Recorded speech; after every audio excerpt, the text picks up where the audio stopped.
लुब्रिकेंट्सના MD અને CEO Ravi Chawla आपकी साथ जोड़ा गया है। रवि सर, गुड आफ्टरनून, स्वागत है आपका शो पर।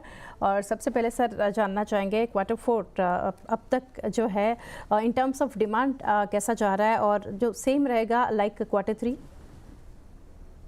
Thank you. क्वार्टर थ्री में हमने देखा है कि डेफिनेटली मार्केट ग्रोथ काफ़ी B2B segments, agriculture, passenger car, motorcycle में पिकअप हो रहा है। तो ये मोमेंटम कंटिन्यू रहा है और क्योंकि क्वार्टर फोर एक की क्वार्टर रहता है, ईयर एंडिंग रहता है, हमें डिस्ट्रीब्यूटर्स वगैरह सब जो भी है उनके ट्रेड में काफ़ी पुश रहता है, हमारे प्रमोशंस भी रहते हैं। तो ये हमें लग रहा है कि ये ग्रोथ जो इंडस्ट्री का भी हो रहा है लगभग 2 to 3% वो कंटिन्यू रहेगा। और हमारी जो स्ट्रैटेजी है वो रही है कि 2 to 3x इंडस्ट्री का वॉल्यूम ग्रोथ हम करें, जो मैं कहता हूँ कि अभी हर लास्ट 10 ईयर से भी आ रहा है और अभी लग रहा है कि वो कायम रहेगा कि गल्फ़ की जो मार्केट शेयर बढ़ेगी और हमारे की सेगमेंट्स में हमें लग रहा है कि काफ़ी अच्छी डिमांड आ रही है। जी डेफिनेटली सर, रेवेन्यू के ऊपर, एक रेवेन्यू ग्रोथ के ऊपर आपके कमेंट्स देना चाहेंगे। सिंगल डिजिट में हम देख रहे हैं इन क्वार्टर थ्री, क्या रीजन है इसके पीछे?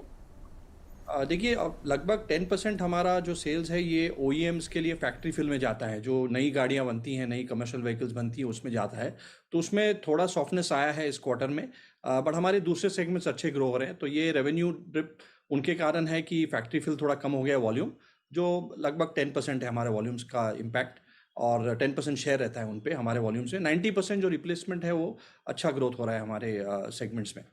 जी सर, नेक्स्ट वॉल्यूम ग्रोथ के ऊपर ही मैं पूछना चाहूँगी, कैसा रहा इन क्वार्टर थ्री और were there any price hikes? नहीं, अभी इनपुट कॉस्ट काफ़ी स्टेबल रहा है और मैं कहूँगा कि ये मार्जिन्स को भी हेल्प कर रहा है, क्योंकि इनपुट कॉस्ट स्टेबल रहे हैं और बेस ऑयल जो क्रूड की एक डेरिवेटिव है वो भी स्टेडी है। तो हमें लग रहा है कि ये इनपुट कॉस्ट ये हेल्प कर रहा है मार्जिन को। और प्राइस इंक्रीजेस तो अभी काफ़ी हुए थे, लास्ट 2 साल में लगभग 6 बार इंक्रीजेस हुए थे। तो अब प्राइस काफ़ी स्टेबल है।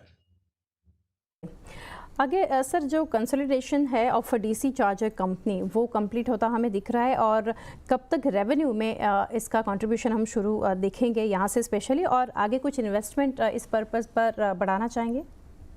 देखिए, ईवी स्पेस में हमने हमारी जो स्ट्रैटेजी मेनली कोर लुब्रिकेंट्स में है कि हम ब्रांड बढ़ाएं, डिस्ट्रीब्यूशन बढ़ाएं, हमारे OEM पार्टनरशिप्स बढ़ाएं, हमारी मार्केट शेयर बढ़ाएं सेगमेंट वाइज।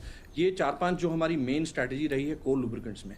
अब एक और कड़ी है हमारी, जो EV मोबिलिटी में हम प्ले करना चाह रहे हैं, कि जो हमारी ब्रांड है, डिस्ट्रीब्यूशन है, OEM टाइप्स है, हमारे बिजनेस अकाउंट्स हैं इंफ्रास्ट्रक्चर में, तो इसको हम लीवरेज करना चाह रहे हैं। और ये जो हमने इन्वेस्टमेंट किया है 3 कंपनी है। एक हमने ग्लोबल लेवल में एक कार चार्जर कंपनी इंदिरा में इन्वेस्ट किया है, इंडिया के बैलेंस शीट से भी कुछ इन्वेस्टमेंट है।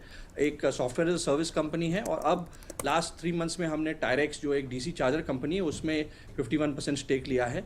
और DC चार्जिंग जो है, फास्ट चार्जिंग मेनली बसेस, और आप देखेंगे 3 व्हीलर्स और कुछ कार में भी लगता है। तो ये एक ग्रोइंग एरिया है। और टायरेक्स जो है एक वेल प्लेस्ड कंपनी है, 8 to 10% उनके ऑलरेडी इंस्टॉलेशन है इंडिया में, 500+ ओवर द लास्ट 2-3 ईयर्स। तो ये कंपनी जब आप देखेंगे कि ये DC चार्जर में जो पेश कर रही है, काफ़ी अच्छी प्रोडक्ट है, काफ़ी इनका डिस्ट्रीब्यूशन बढ़ रहा है, उसमें इन्वेस्टमेंट है। और ये मार्केट लगभग हमें लग रहा है कि 5 साल में कुछ 10,000 करोड़ जो हम कहते हैं इंडियन रुपीस में लग रहा है। तो इसमें अगर 8 to 10% मार्केट शेयर जो अभी टायरेक्स के पास है, उसमें हम इन्वेस्ट कर रहे हैं कि कैपेसिटी बढ़ाएं, टेक्नोलॉजी बढ़ाएं, उनके सर्विस पॉइंट्स बढ़ाएं। तो ये हमें उम्मीद है कि ये DC चार्जर का मार्केट डेफिनेटली ग्रो करेगा, और इनका जो टर्नओवर है हर साल हम देख रहे हैं कि कैसे डबल हो जाए। जी, और रवि सर, आपने मेंशन EV के ऊपर किया, तो EV इंफ्रा स्पेस में कुछ प्लान है आगे कंपनी के?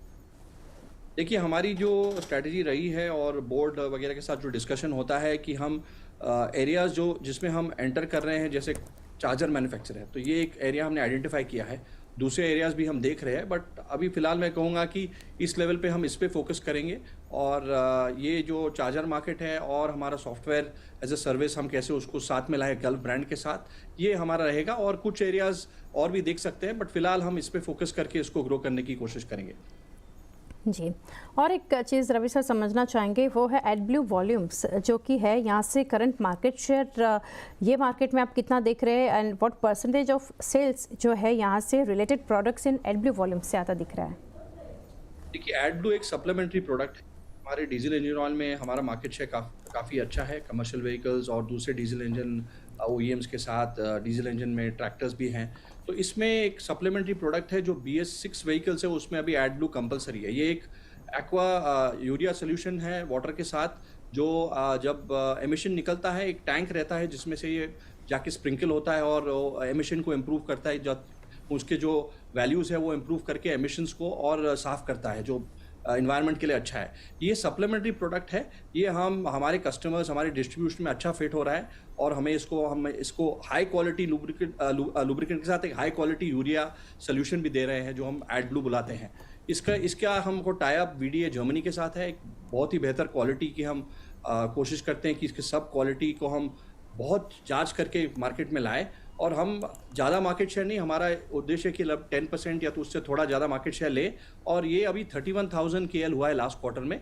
ये कंजम्पशन डीजल के हिसाब से होता है। अगर 100 लीटर्स डीजल जाता है तो 4 लीटर्स एड ब्लू यूज़ होता है, और हम इसको ग्रो करेंगे और हमें लगता है कि इसमें 10-15% ग्रोथ हर साल ले सकते हैं, और हमारा पूरा इंफ्रास्ट्रक्चर अब इसके लिए रेडी है।